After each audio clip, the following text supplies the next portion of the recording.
I'm Denise Griffitts, and this is your partner in Success Radio.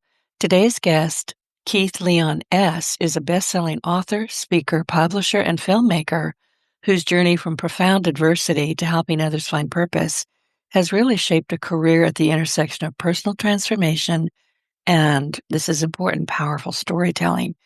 This episode is sponsored by Prosperous Soul with Stephen K. De Silva. If money has brought stress, fear, or frustration into your life, there's a better way forward. Prosperous Soul helps you pursue financial healing, not simply by focusing on debt or income, but by helping you find greater peace, purpose, and freedom in the way you steward your finances. And you can learn more at prosperoussoul.com. Now back to my guest, Keith Leon S., and I'm going to ask him about that S. He is a 9-time award-winning 12-time international best-selling author and a 54-time award-winning filmmaker, and he is also known as the Book Guy. And along with his wife, he has been helping people turn their ideas into books since 2003. And Keith has appeared on ABC, CBS, NBC, and has shared stages with some of the biggest names in personal development and business. But what I really want to talk to him about today is all of that. But I really want to find the story behind Walking with My Angels. That book is in front of me, and I've been listening to it on Audible. And what happens when we learn to quiet the noise, recognize guidance, and actually trust what we're being shown? It's not necessarily in instinct. It's not necessarily a lot of things that we may guide it from. And we're talking about angels here today. I believe in them. I believe in angels and aliens. So let's get going. Keith, good morning. How are you? I am doing well. Thanks for asking. How are you? I think I'm going to live. Oh, that's good. Yeah, it's always a good way to wake up in the morning. The I right would, side of the dirt. yeah, I wake up. My mother used to say, Denise would, wake up, hit the floor, and the devil would say, "Oh crap, she's awake." I like to look at it differently. I'm still here, so thanks, Mom. Wow. They had some pretty twisted things. They said. But My mom too had a handful of those. I was just like, wow, oh, wow, wow. I'm telling you, for the longest kind of time, this is no joke. My name is Denise. And I have a sister, Diane and Debbie, and my mom would say, Denise, Diane, Debbie, damn it, you know your name. And I said, no, I really don't, because for the longest kind of time, I thought, damn it was my first name and Denise was my middle name. And she just glared at me. So snark runs in my family, just so you know. But tell us about you. Tell us who you are. I mean, I gave our audience a bit, but what are you working on now? And what do you really want the audience to know about you? Wow, that's a lot of things. It's a lot of things. Go. Yeah. So who I am is a loving, trusting, worthy man living in my heart and sharing my joy. And the ways that I do that are through all the projects that I get to work on, helping other people to get their mission and message out to the world, either through a book or taking that book and turning it into a film or a TV show, all the ways that people can express who they are. I'm able to help them do that, to do that show, to do that book. And that didn't come quickly. That came from many, many, many years of trying and failing and asking for mentorship in the incorrect way and getting told no by all of the greats many times when I felt that I needed them to help me in my business, when I needed them to help me grow. And, anytime somebody comes and they're needy, what do you want to do? You want to get away from them as quickly as possible. So I had been told no by all the greats, but eventually I asked the correct way, which I call right asking, and ended up having all of the people that I ever dreamed of as my mentors literally taking me under their wing and teaching me everything they know. So that happened in my second book that I wrote. My first book was called The 7 Steps to Successful Relationships. Wrote it with my wife. We got John Gray to endorse our book on the front cover, and I probably sold 12 copies of that because I didn't ask. Oh. I didn't ask John, like, how do you sell these things? Right. What are What we going to do now? what do I do now? Right?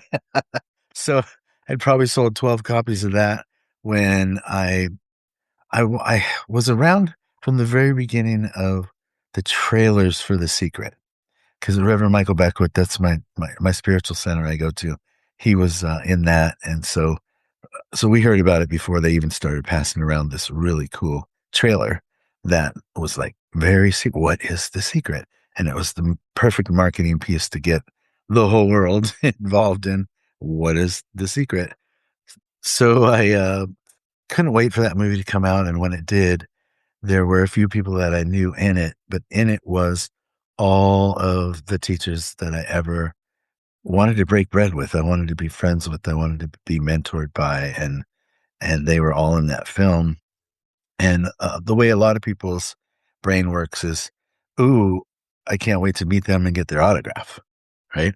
That's not the way my brain works. My brain works like, No. I what? want to sit down and chat with you and listen to you. Right. And so then, in order for that to happen, because I had been told no by many of them previously, what project can I do that would be so incredible and make such a profound difference in the world that they would want to be involved in it? So that was my question, and I sat with that question, like, what project can I do that will make a profound difference in the world? And I just breathed into that and waited until my wife, I said, give me a great book title. She said, Who Do You Think You Are? And I was like, oh my God, that is so good. Because it, it like, it pushes your buttons, or it has some kind of reaction. Everybody has some kind of reaction to Who Do You Think You Are? And, but I thought of it as, why are you here? Like, what is your purpose in life? Right? Who do you think you are? So, so I And decided that. that's a big question because most of us have no clue. I Yeah. don't. People say, "Well, what is your purpose?" I don't know. I'm Mm, constantly asking myself, "What is my purpose?" Well, I have about 20. Do I have to pick one? So it can get very confusing. right. So I came up with, who do you think you are? Discover the purpose of your life. And I was like, wow, wow, wow. I will pick people's brains, people that I know and feel are absolutely living their purpose on earth. They're doing what they're here to do. And I can ask them, like, who do you think you are? Meaning, what's your purpose? Uh, what happened that led to that discovery, right? What series of events happened that led to that discovery? And then what advice would you give others that are searching for their life purpose? And I felt so great about that project, and that it was gonna make a difference in the lives of so many, that I didn't any longer feel like I needed those people in the book, or to take the book to the next level, where previously I did. I was like, "This book would be great whether they say yes or no. Either way, it's gonna be great." So I didn't have that needy energy, and I decided to start with the few famous people that I knew, and I got yeses from them straight away, and then it just started. Momentum kept happening. I called it the Yes Project, because everybody I asked said yes to be in that book, and 10 of those people were people from The Secret, and those people did end up being my mentors and taking me under their wing and literally giving me all that they have, and taught me everything about the book business, and how to get press and how to get on stage, and everything I would need to set me up for success. And people call me the book guy because, as far as I know, I'm the only person walking the planet that has all of the tips and tools and information from all the greatest top authors in the world. We're talking even Jack Canfield and Dr. John Gray. There's the top two, right? Like just those two would I'd be set, but I had all the others as well. So so that's how I got to where I am today, was uh, just being loved, inspired, and taught by the masters. And so I feel incredibly blessed. And when you talk about angels, like, I have proof after proof after proof after proof after proof that there are angels around me. And one of my favorite stories was a really well known angel person that everyone would know if I said their name, had a bunch of people around them at an event, and they looked over at me, and she was like, Stay there," like that. And I said, "Okay." So I knew it was coming. I just was waiting for it. So she comes over and she kind of leans in and she says, "By any chance, do you believe in angels?" And I said, "Oh, you mean my posse?" All these, and she just started laughing and she was I like, have a "Oh, crew. oh yeah." She's like, "Oh my God, I'm so glad that you know, because like I've literally never seen so many with one person in my life, and I can see them." And she said, like, "What are you doing? What is your purpose? What are you up to in life?" And of course, once I told her, and then she said, of course, you would have that many because you'd need that many. You'd need that many to be able to pull off all the things that you're trying to do and safely." Right, right. There is that. Well, I wanted to ask you too, because we are talking about angels, and I love the book. I've read it, I've reviewed it. Mostly I'm listening to it now because I prefer to read it and listen at the same time. Last night I fell asleep midway though, so I didn't make it. I got to the part where you were talking about the racetrack and then I fell asleep. But I want I believe in angels. I have always believed that we're not alone here. But my question for you is, how do we identify them? How do we say, "Hey, I'm here. Are you there? Can we talk?" How do you do that? uh, that's such a fun question because they're speaking to us all the time. It's just that most folks are used to asking a question and then 10 seconds later something shiny happens and makes them forget that they asked the question in the first place. So so what I like to teach people is it's called ask and listen. So people are sitting, meditating, right? And we're asking questions of the universe. So even if that question is, are you here? You know, are you here, angel? If you are, like, show me that you're here. And there's a lot of levels to that. So for for an angel to literally show themselves, like muster up enough for us to visibly see them, um, does take a lot and wears them out, you know? I would imagine, Right, yeah. charisma. So that's why those type of sightings are more rare than all the other ones that are happening all the time, because they're very selective with that. So it's like, if I really have to prove myself to you, but there's so many other ways that they can, but not unless we're listening. So sit, ask, and then listen is the key point in this sit, ask, and listen part. And that means that if you ask a question of the universe, and this doesn't just work with angels. This is for your business. This is for questions about your family, questions about your relationship. If you ask one question and then you only ask that one question until you receive the answer to it, you will receive an answer to it, but only every time, as long as you stay in the one question and don't get your attention pulled off somewhere else.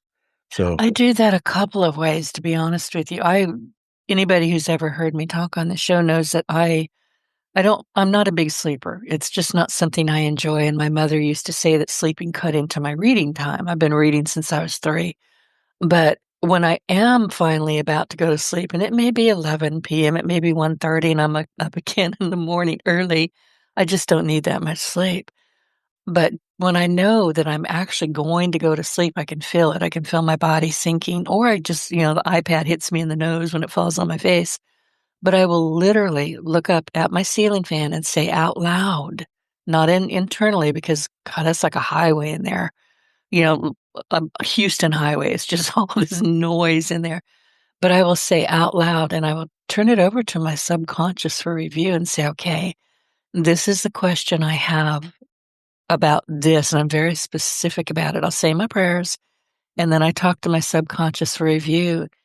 And Keith, I'm telling you, at 3:18, it doesn't matter if I went to sleep 15 minutes earlier. I wake up and I write it down because mm, there it is.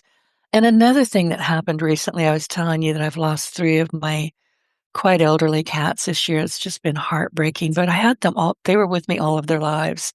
I lived with these cats longer than I have with any human being. I'm an introvert.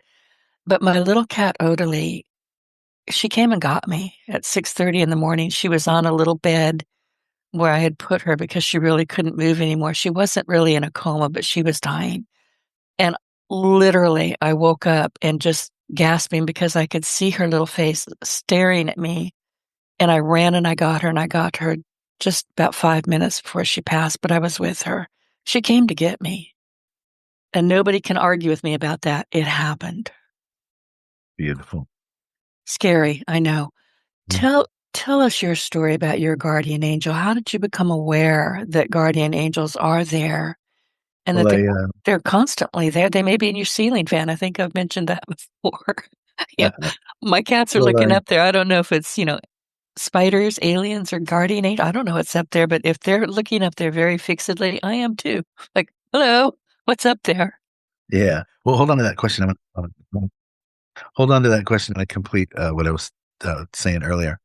So going back to sit, ask, and listen. So now I've asked, hey, angel, show me that you exist, and then I get up and I have to leave. Right? I'm no longer able to sit there.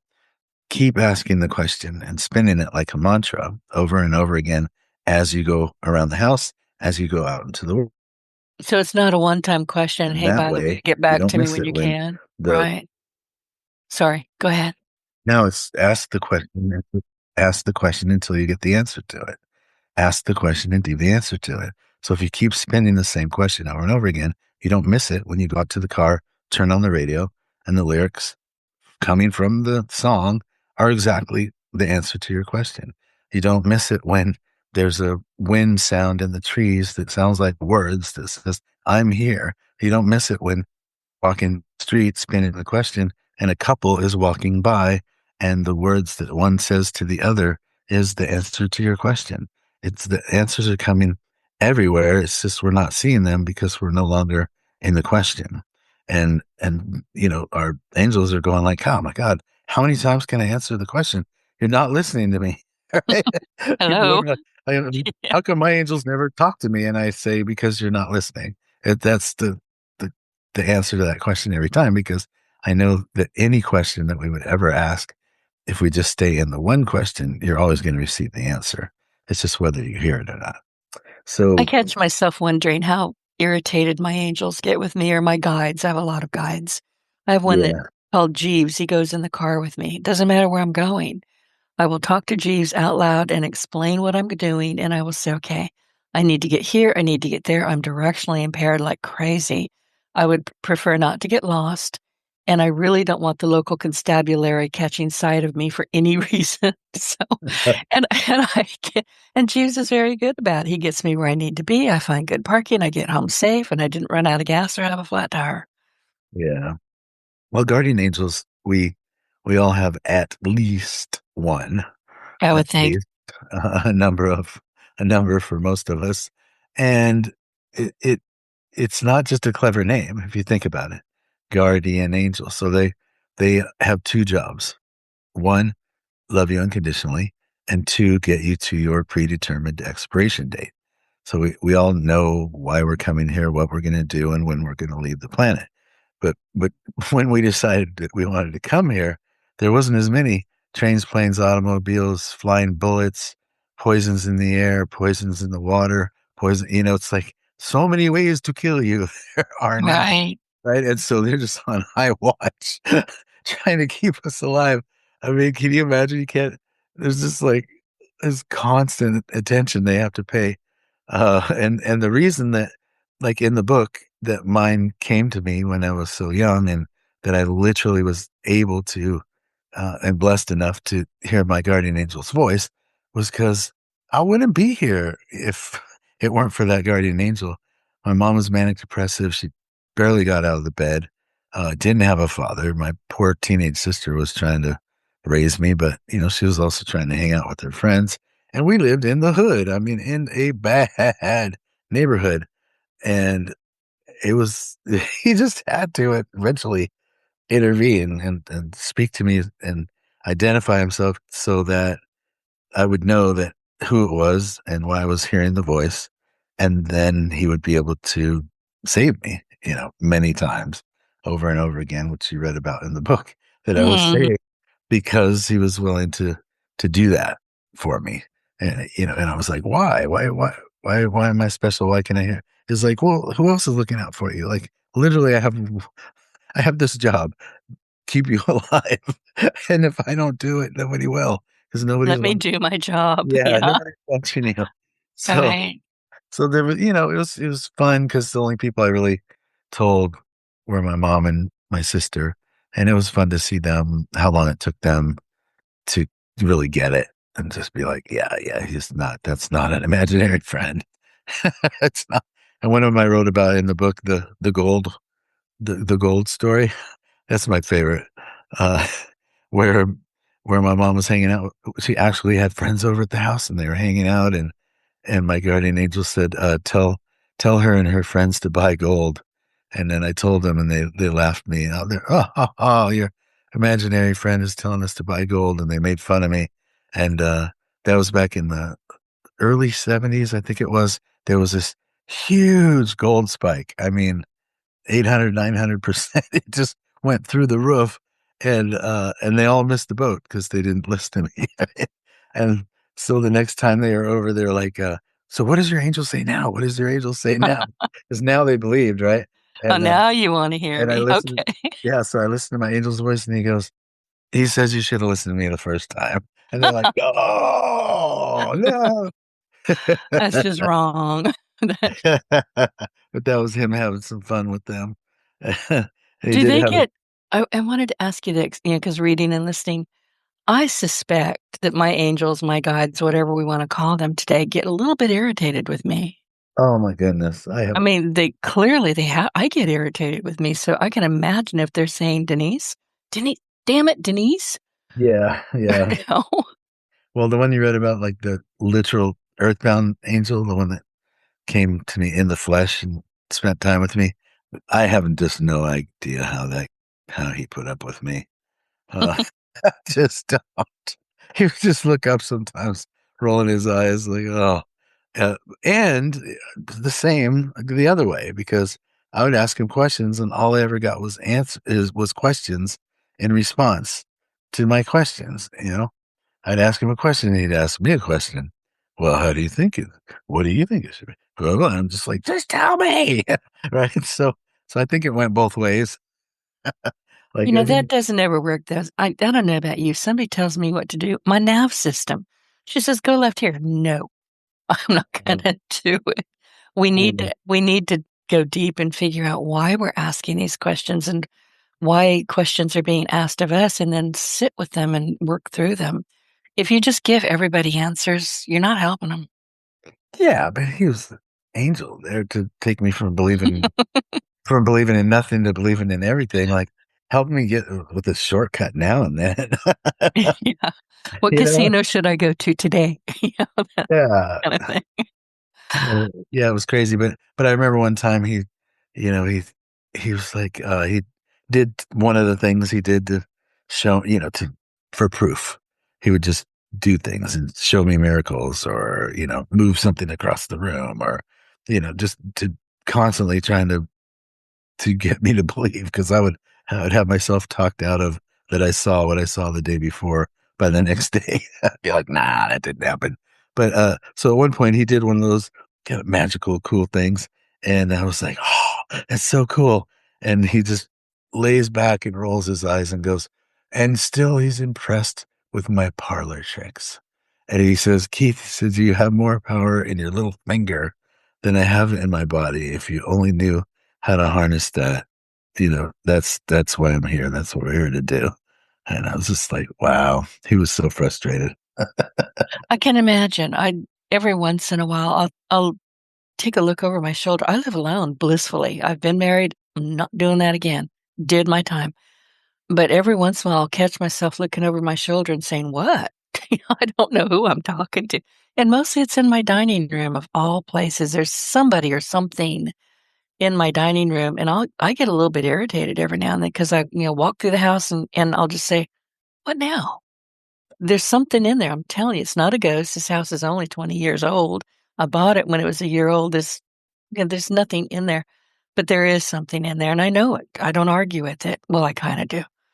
Sometimes I'll say, "Just leave me alone. I'm busy." You know, but, you know, that goes over about as well as you would think it would. But Yeah.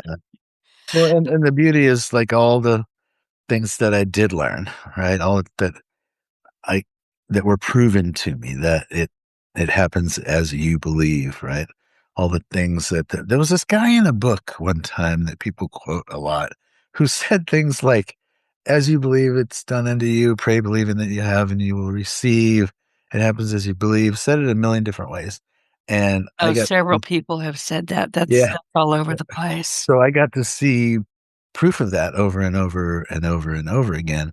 And then I got to prove it in my life.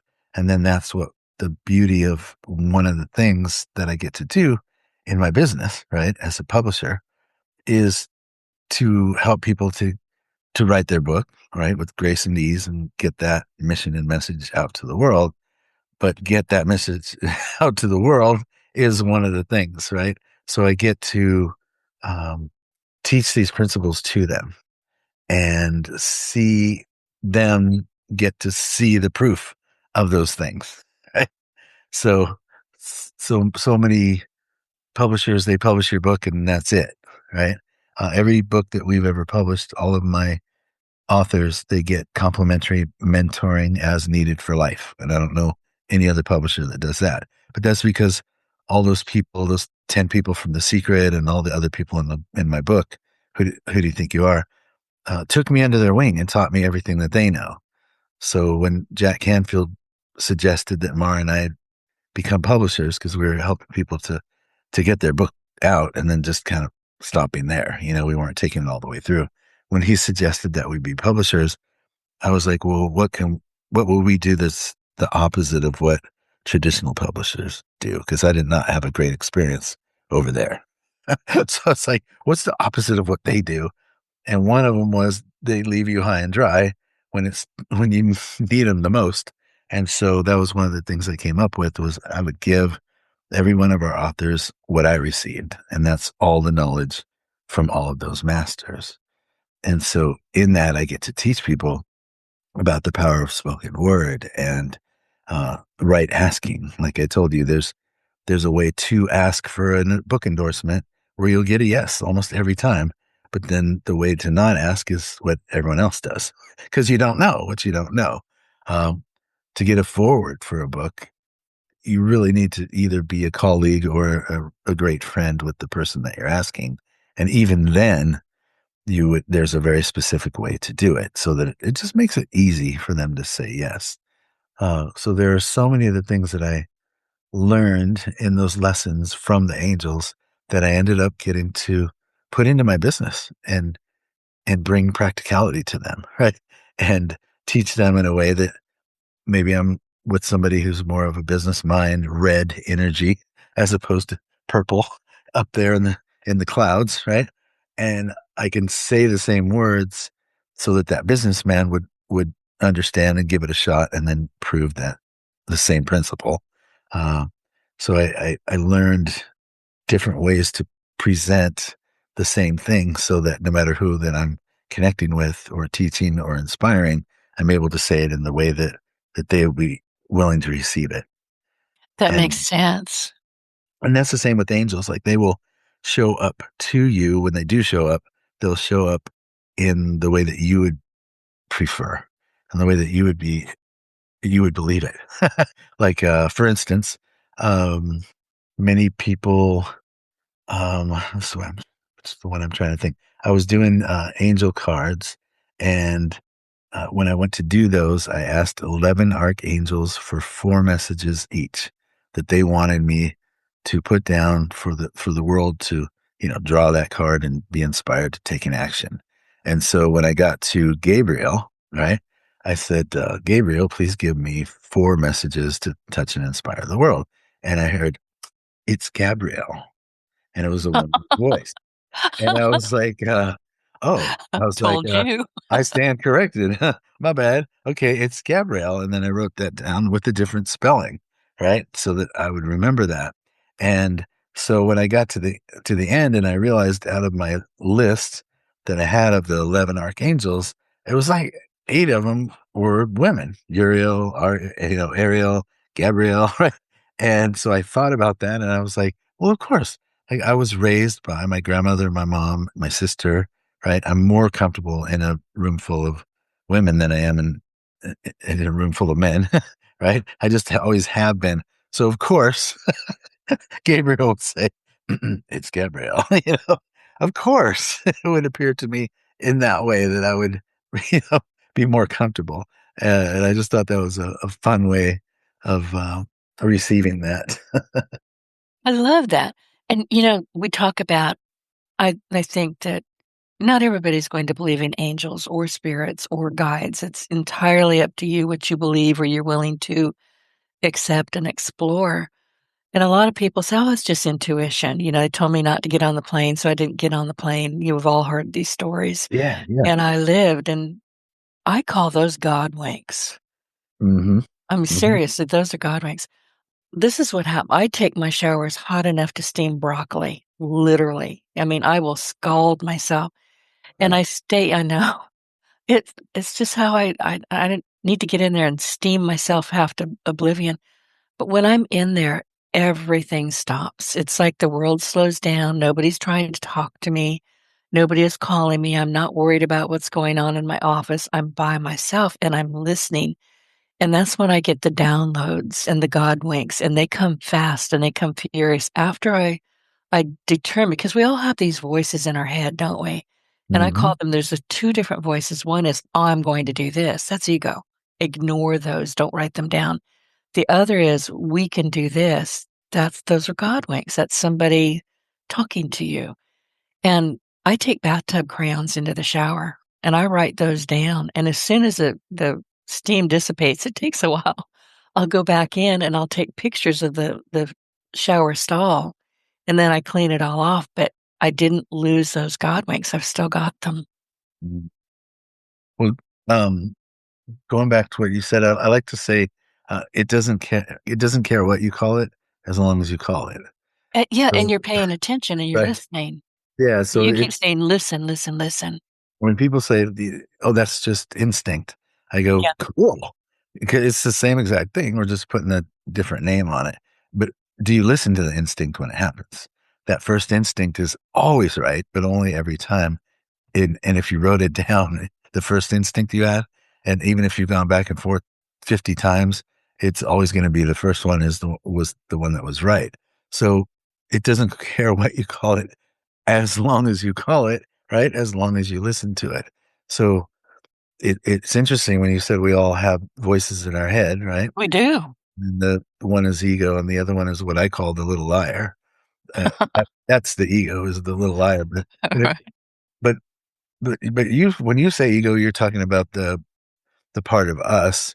But when I say little liar, I'm talking about the programming that's happened from the first time that we reached out to touch something, and our parents said, Right. "No, Don't no, do Dad, that. don't do Yeah. that." It's gonna And hurt you. it Yeah. goes from there. And every commercial is trying the way that they sell us products is telling us we're wrong and we are a piece of crap if we don't have that product. But if we have that, then we'll feel better. And then we get bullied at school, and then the teachers, and then our parents and grandparents and friends, and there's so much programming and negative energy that that that becomes a voice or a committee that I call the little liar, and it's the subconscious mind it becomes, and the subconscious mind runs the show.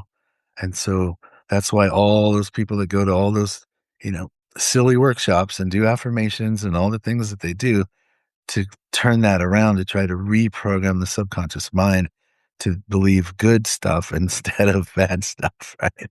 So then there's a whole nother level when you say we have voices in our head. Well, some people are hearing angels, and they used to a long time ago. Anytime somebody talked about that, they would throw them in a padded cell and give them a bunch of medication and knock them out, and they would never get out of that place, those four walls, because they call it schizophrenia, right? So some people that got diagnosed with that were being told what to do. We're being told what to do. We're hearing voices, right? We're supposed to give that message to somebody else that that person didn't listen to because they thought that person was crazy. So there's a fine line between madness and actually truly hearing the voices. So I always tell people when they're asking, you know, be careful what you ask for and make sure that you want what you're asking for before you ask for it. Right. Because, like if I go by a cemetery and I don't make my boundaries clear and just say, I'm not here for you. I'm giving nobody any messages. Leave me alone. I'll have a bunch of dead people in front of me trying to get me to contact their family and give them messages and, all this stuff. And so it's not always fun to see dead people. Let me just tell you from experience, right? So, so there's boundaries that you also have to put up to stop the amount of the flow of that you get. So if somebody says, I want to see an angel, I'll be like, "Hmm, how about Careful. Yeah, careful what you ask for. let's start with here. Like, hey, what's your name? Right? What's your name? Tell me your name. Give me your name. And then when you clearly feel like you heard a name, that was it. Trust it. Right? Don't say, oh well, it wasn't super loud and audible. It was just like I just knew it was their name. It doesn't have to be loud. That was an answer. Trust it. And that therein lies the main thing is trust it. Right? So it's proof is happening all the time. It's just are we trusting that it actually happened? Because it's so easy to just go, nah, that didn't happen. It And, is, and we all do it. I mean, we really and do. And that's going what that back to those voices in your head, listen, we all talk ugly to ourselves. We just do it. It's our own bias. It could be from childhood. It can be anything. And honestly, I I get really irritated with my own voices in my own head because it's like, what the heck? Haven't I told you to leave me alone before? I will honestly, if I were in a Walmart parking lot and somebody spoke to me the way I speak to myself, I'd need bail money. You need to get past all of that. You need to say, "Stop it. It's not true. Is this true? Is it really true? Okay, never mind. I'm not tolerating this anymore." And you can train yourself out of that, which is another story altogether, but it we're talking about things that people may not be thinking about. Don't trust those voices in your head because a lot of them are just garbage. yeah, yeah. And I do have a process for retraining the subconscious mind to believe the good about you instead of the opposite. And I've helped thousands of people all over the world with that process, but it's a long process. It would have to be because Yeah, these things that we tell ourselves, maybe we heard them in the womb, maybe we heard them when we were 2, but they've stuck with us. yeah, They're not true. They're not even close to true, but there they are. yeah, yeah. So it's just really a process of creating. There's a way to create an affirmation that is the truth about you. So I call it a truth statement, and it is the truth about you. And then saying that statement, 100 times a day for 33 days, and it has to be the whole 33 days, right? And if you miss one, start again from the top because that's how the negative programming came in was just constant, constant all day long. The news, school, people, everywhere you went, negative, negative, negative. That's how it got put in there. So you have to do the same with the truth statement about you. So I am I a like loving. that. So I Yeah. am. Remember, I said I started this with. You said, "Who are you?" I said, "I am a loving, trusting, worthy man, living in my heart and sharing my joy."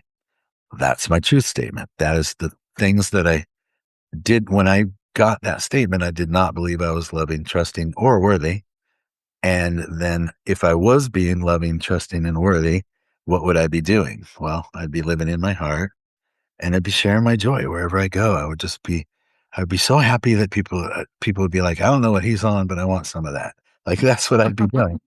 So I am a loving, trusting, worthy, the things I wanted to be that I didn't feel like I was.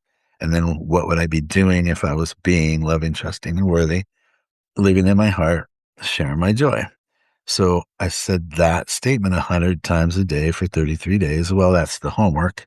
I actually did it for about a year and a half every day, 100 times a day, which is only 10 minutes of my life every day. And when your subconscious mind hears, I'm a loving, trusted, worthy man, living in my heart and sharing my joy, because it doesn't matter if you say it dramatically, it's just about the words. So hear how fast I can say that because I've been saying it Yeah. for years. Yeah. I'm a loving, trusting, worthy man, living in my heart and sharing my joy. Right. Then the subconscious mind, after a while, just was like, okay, all right, I get it. Yeah, yeah, whatever. You're loving, you're trusting. And then after a while, it was like, I am a loving, trusting. This is my subconscious mind now. We're living in my heart and sharing my joy. Now it's just repeating because I've hammered it and hammered it so much that it can't really hear the other negative thing anymore because I'm constantly saying this one. And I also took that little liar and gave it a face and a voice. And this is the things that it says to me, like identified that little liar, that voice. And now every time that it shows up, I go, oh, there you are. Right. Negative thought comes in. I go, oh, there you are. I'm a loving, trusting, worthy man living in my heart and sharing my joy. And I just start saying it and then it just dissolves and disappears. And so fast now, if it ever comes up. So that's how I keep the negative Judgmental Johnny was the name of mine, by the way.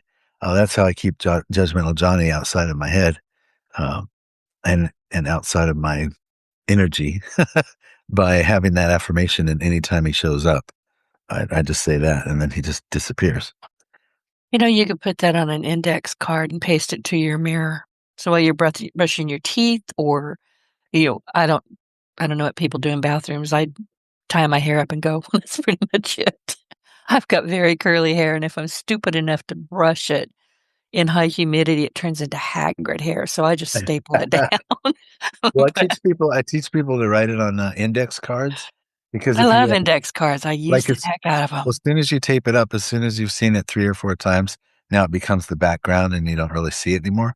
But if you put it on the cards and you just put them all over the house, and every time you see the card, you pick it up, Oh, you pick up the card, and while you have it in your hands, you say, "I'm a loving, trusting, worthy man, living in my heart, and share right. my joy." Right. Set it down, and in a different spot. So you're just constantly picking them up, setting them down, and when they're moving and shifting and in a different place, now it's clutter. So you're going to notice the card every time you see it. You're going to You're notice it. right. You Yeah, put it you're in a new right. place, and and then that way, you're just always doing that affirmation, and you'll actually see the cards. So that's what I I, I'll suggest. do that. I'm looking up at my whiteboard that honestly I haven't changed in a year because I don't look at it anymore. It's Right. there. I know it's there. Yeah. And there's some information on there that I just don't need anymore. Yeah. It's Yeah. just it's white noise pretty much. Although I do have a sign up there that I like, and it says it's not about being ready, it's about being relentless. And I like that sign. So I do glance up at that quite a bit. Mm. My wife, we have a whiteboard, and we're everybody in the house just writes every day. We write something on there. And the other day, my wife said, "Jesus is coming. Look busy." I like okay, tell her I'm going to borrow that. Jesus is coming, look busy. I just thought that was the funniest. It is. I'm writing it down. Jesus is coming, look busy. I like that. Tell her I love that. Yeah. Okay. So now let's try we've been talking a lot about angels and personal, Yeah. and how we talk to ourselves and about ourselves, and you know trusting and acting on the guidance, but how can this knowledge help our businesses? How I guess my real question is, how can listening, intuition, and paying attention to the people who cross our paths affect business decisions? And I think that's an important question. Yeah. Yeah. Well, I have a lot of practices that I use, and people will put words on it because they'll feel it. So before every phone call that I have with the potential client, or an interview like this, I do what I call a best possible outcome. So it's what are the qualities that could be the best thing that comes from this. So before I call a potential client, it is we have a great connection. We had fun on the call, and we're clear about next steps by the end of the call, whatever they are. So there's no attachment to a yes in there, right? It's we're clear about next steps, even if the next steps is we don't work together, right? So it's more about qualities than exact outcome. So clear connection. We enjoyed the call. We're clear about next steps. Then I dial the phone, and and it's like at the end of every call I ever do, if I said, "Hey, so let's check in," right? Hey, we had a clear connection, right? We were able to hear each other. We really heard each other as we were speaking, like from the heart. And did you have a good time? Yeah, and we're clear about next steps. They would all say yes. So those little specific pieces are great for business. When I did that book project, I did that before every email that I sent. And those famous people said they literally felt the wave of energy that I sent it with. And when they opened it up, they could feel the energy of what I just told you. So everything is energy and people feel it. Even if it's, you go and send a wave of energy when you hit send on that email, people can feel it. Um, Following instincts, like we were talking about, so important in business. If you're talking to somebody and they're really, really could be a high ticket sale, you like make some great money, and somewhere along the way you just get this creepy feeling, like trust that every time, because most likely that means not a match. There's going to be something about this that goes wrong later, and it is not going to be worth it, right? But trust that inner guide all the way through the process. Absolutely trust it, because that got proven to me over and over and over again in business, Oh, you and me both. right? And don't ever try to do business with a narcissist, even if you don't identify them as that right away. Once you identify that, you're like, "Oh my god, how do I get out of this?" Yeah, yeah. And I like to say, let it be easy. Yeah. Like that's why we created a process called the You Speak It book process, because Yeah. the people who really need a book for their business, and I would say that's everyone, right? The people that really need a book for their business don't always have time to write it. A lot of those people are busy being in service to others so much that they don't have time to write it. Or you're a public speaker, and if you're a public speaker, like professionally, you should have a book every year, but you're public speaking year round. So when do you have time to write that book, right? So we created a process where you can just show up to 7 phone calls, and in that 7 phone calls, we get you to speak the book in a way that on our way is very directed, and it has structure. But on your end, you're just talking about the things that you know and telling the stories that you love to tell, right? And in your own voice, which is important. Yeah, and then we keep that voice from there moving forward, even in the editing process. So it's a powerful process that comes out with the author's voice. Thank you for mentioning that. And and it's everything from I'm thinking about writing this book to the first 20 being delivered on your doorstep, all all taken care of, right? So that's a process that we came up with using one of the tools that we're talking about, right? We used to do ghostwriting, right, which is completely different than what I just explained. Ghostwriting is taking notes and blogs and just pieces of things from everywhere that people wrote and somehow pulling that together in a cohesive way that sounds like a book. Has a Right. Stitch it together, and sometimes it works, sometimes it doesn't. Yeah, and it's so much work, and it's like so much work, and 50 grand would probably be the cheapest you could ever get that done, right? And we found a way to we had someone who was just so good at pulling things together that we were able to kind of get that down to 25,000, and we couldn't we couldn't serve people even at 25K. It was too much for the people who really needed it. So we asked the universe, how can we serve these people that are too busy being in service to others, right? To write a book themselves, or professional speakers, or so we made our list and said, how do we serve them? How can we do this in a way that's fast, easy, and affordable? That was the question. How can we make the process fast, easy, and affordable?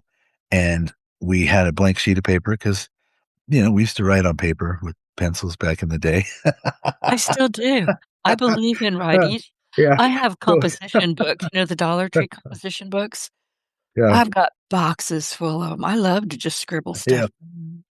So we every time we got an idea of how we could do that fast, easy, and affordable, we wrote it on this one sheet of paper. And eventually we were looking at that sheet of paper going, we literally just reinvented the wheel. And if this works, this is going to be magic.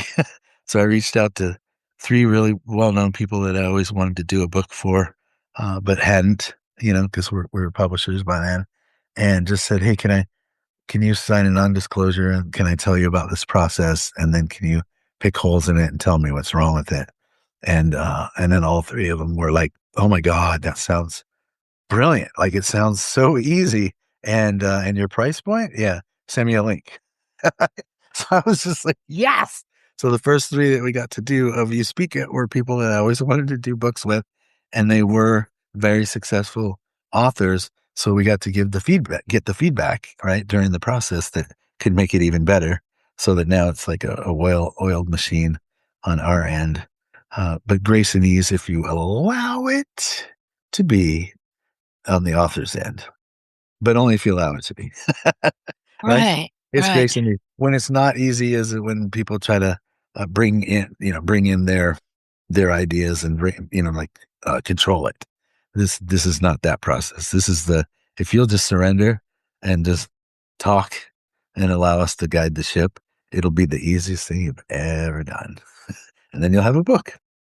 And I wanted to ask you too, and I think we've already covered it to some degree, but one of my notes is being an author still important for business credibility? I say, "Oh, heck yeah." And you pretty much said the same thing. It is because whether the majority of people are reading a book on their computer or not or anything, that's never been what I teach people to use the book for. If you want it to grow your business, it becomes literally your business card. And when you don't talk somebody's ear off when they say, "What do you do?" So that's step one, right? People used to say, "Hey, Keith, what do you do?" "Oh, I'm a this and a this and a this. And I do that. And by the way, I do that. Oh, we're relationship experts." But sometimes we work with kids. You know that person, right? Yeah. There's most of the people you ask, "What do you do?" You tuned out at the first Right. sentence. Exactly. I'm gone already. So now you have a book and they say, "What do you do?" And you say, "Oh, I am a international best-selling author and a book publisher. They call me the book guy." Mhm. People say, Clear, "Why concise. why do they call you the book guy?" They always ask that because of that little tag at the end. "Why do they call you the book guy?" "Oh, because when it comes to books, I can take you from where you are right now to where you wanna be, whatever that is." "Oh my god, do you have a card?" And for the first time in a long time, they're not just asking me for a card so they can get the hell away from me. Yeah. They're actually asking because they want one. Right, So right. that's when I go, "Okay, hang on." And then I grab the book, which, by the way, on the front has an endorsement by somebody really well known saying, "I'm the stuff." And when you flip it over, it has 3 more endorsements from people saying that I'm the one you wanna work with. And then it has the 5 bullet points that I'll receive if I read the book. Then it has the bio or the little story about the blurb about what the book is about. Then it has who I am, because nobody cares who I am till all that whole process has happened. So there's a way to do a book cover that sells and a way to do a book cover that smells, and I teach the first one. So, so now that's just now I take the book and say, "This is my business card," put it in their hand, and then I open up the front to the first page and say, "As you can see, I've clearly marked my contact information right here. So when you're ready," and then I close it and hand it to them. Uh, "When you're ready, give me a call." Notice I said that twice. You don't want them to call till they're ready. "When you're ready, give me a call. Tell me I gave you this book, and I will give you a complimentary book clarity call," which, by the way, has a value of $500. So when you're ready, said it again, "Give me a call. Tell me I gave you this book, and I'll give you the complimentary book strategy call." So now they're like, "Okay, so they just gave me $500 plus the book, $520, didn't talk my ear off." And they're just like in shock. Right? So it's like, Right, so right. then they're like, either they go home and read the book and then call me to get the session, call me to get the free thing, or they throw the book on the table and then every time they pass the book, it says, "Call him and get the free thing, call him and get the free thing." So Right. the book will harass them incessantly to call Sorry. you and get the free thing. I And cou I couldn't and it's help. got endorsements all over it about how awesome you Right, are. So it's right. like, there is no better calling card because that little piece of paper that people sling back and forth at events, and I honestly giggle, like, I giggle the whole time. I'm just like, nobody. When's the last time somebody called you from when you gave them that little piece of paper, right? Oh, they lost it. I mean, it went Yeah, into a trash can on the way out the door. yeah. Women are nice. They'll put a rubber band around it and usually keep it till like spring cleaning, and then toss it out. But But, man, it's gone.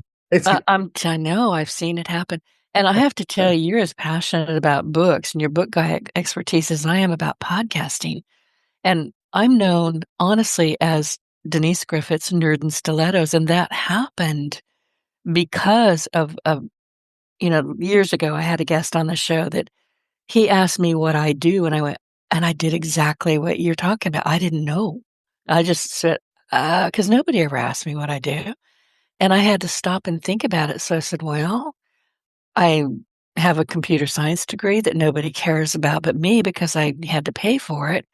I'm a cat herder, I'm owned by cats, and I do this, I do that, blah, blah, blah, blah, blah," and I said, "It looks like Nordstrom threw up in my closet. I'm a nerd. I guess I'm a nerd in stilettos." And went really quiet. And he said, "Denise, say that again." And fortunately, I could remember what I'd said. And I said, "Well, I guess I'm a nerd in stilettos." He said, "Call me when this is over." And I did. I always do. And he said, "Why have you not branded yourself as a nerd in stilettos?" I said, "I don't know. I just made it up." Here's the thing. When the publicist for the Academy Awards suggests that you do something, you do it. You take yeah, action. And I'm as passionate about podcasting as you are about books, and I'm writing a book as well. It's, you have to be very excited about what it is that you do, what you bring to the world, how you serve other people yeah, to do the kind of work that you do, the kind of work that I do. yeah, yeah. And then even I think you read about it in the book, like 20s and 30. Like I've always had a plan: 20s and 30s rock star, 40s best selling author and speaker, 50s filmmaker. And the problem was that the speaker and became publisher, and then publisher went so well that I was in my mid 50s before I remembered I was supposed to be making films. Oh, Right? And so somebody asked me, like, when are you going to make a film? Did you say 50s in your book? And I was like, oh, thank you. And then, so I just turned my attention to that and started making films as well. And it's won 59 awards so far doing that. But what I attracted was somebody who is just as passionate as I am about that and had started their own TV channel, like streaming channel, and did that for 10 years and had success so much now that they could pitch to movie stations and the TV stations. And when I got together with her and shared all that I'd been doing, we realized between the two of us, we were a full service production company from fill in the blank with I want right? Take my book, turn it into a film. I want to write a movie script to turn it into a film. I want to take my podcast that I do on audio. Like how many people do podcasts on audio and then only or on video, and only audio goes out to the world, right? Well, she can stream the video instead of it just being the audio, or she has full distribution and can get things on Apple and Prime and all of that stuff. So we realized between the two of us, we could do everything. So also part of a company now that's a full service video company. And I'm just as passionate about that. Right. So this is what happens when you do what you love and love what you do. Right. exactly. That's And exactly right. don't do that 9 to 5 thing that you can't stand. Like so many people, and it's like hard for me to see it, but I realize that those folks too, if everybody was an entrepreneur, then we'd have nobody that would work that 9 to 5 corporate nightmare, right? You don't So, want me in your office. I'm a highly committed introvert.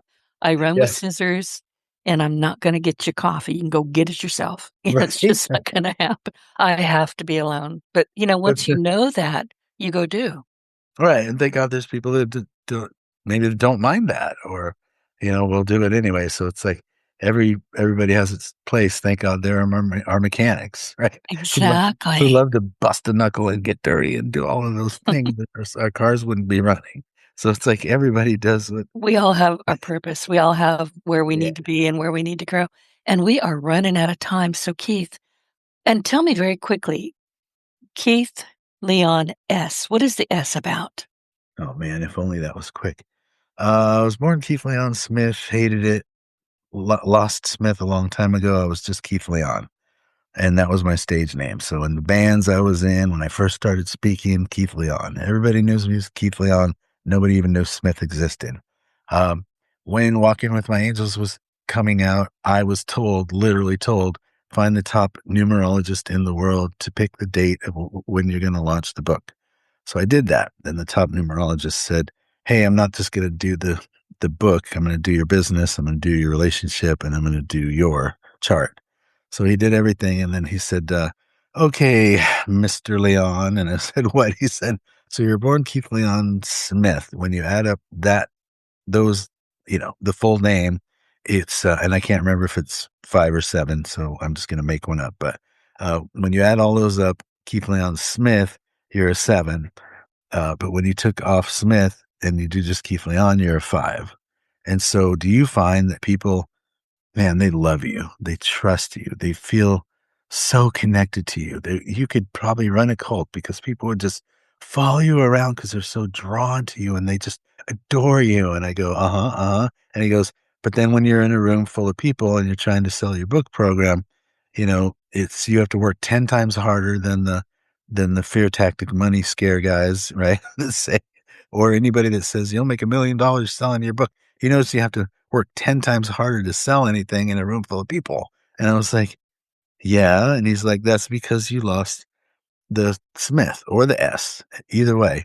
He said, I don't care what it is, but you have to get the S back in because wouldn't you rather be loved and adored, but also have clients?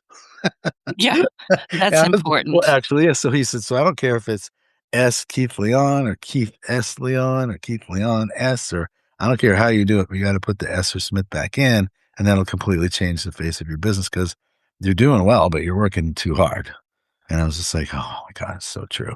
So I said, as an experiment, I put Keith Leon S in the front of that book, Walking with My Angels, which is complete success. And right? And and it was like I literally had a woman call me. She had just finished the book. She was on the road on her way to Utah. She pulled over, tracked me down, right? Phone rings and this woman says, I just read this book. I've always wanted to write a book, but I never trusted anyone. There's no one that I would ever trust to do a book more with than you. How can we do that? And when can we book the time? Nice. So, because I put an S on the front of the book, I don't know. It's a vulnerable book, and I do literally tell the truth about, like, if you read that book and you still want to hang out with me, then I know we're supposed to be friends for life. There Um, you go. And I do wanna hang out with and we are running out of time. So, Keith, when you look at your journey from where you started to the work that you're doing today, what do you hope most our audience is going to take from your story? that you, who's hearing my voice right now, make a difference on this planet. This world would not be the same without you. You're probably saving lives every day, and you don't realize it. The people around you are inspired by you, but they think that you already know that, so they don't tell you. So for everybody who ever forgot to tell you that you make a difference, I want to tell you for them that you do. So thanks for being the gift of you and making a difference in the world. And quickly, what is next for you? And this is important, where can our listeners go to connect with you, your books, and your work? Mm. Well, if you put in Keith Leon S into Google, you'll find me there. Um, that's the easiest way to find me. And right now, I just have so many incredible things in the works, movies, television shows, all of them to leave this world a better place than we found it. And that's kind of my heavenly plan, is to have positive content and to do so well with it and go so big with it that all the other movie companies feel like they have to also have positive things if they want to be able to compete. Right? And to make it so that we get tons and tons of positive and inspiring content instead of what I feel like we've been getting for a while, which is the opposite of that. I have to tell you, I love your energy.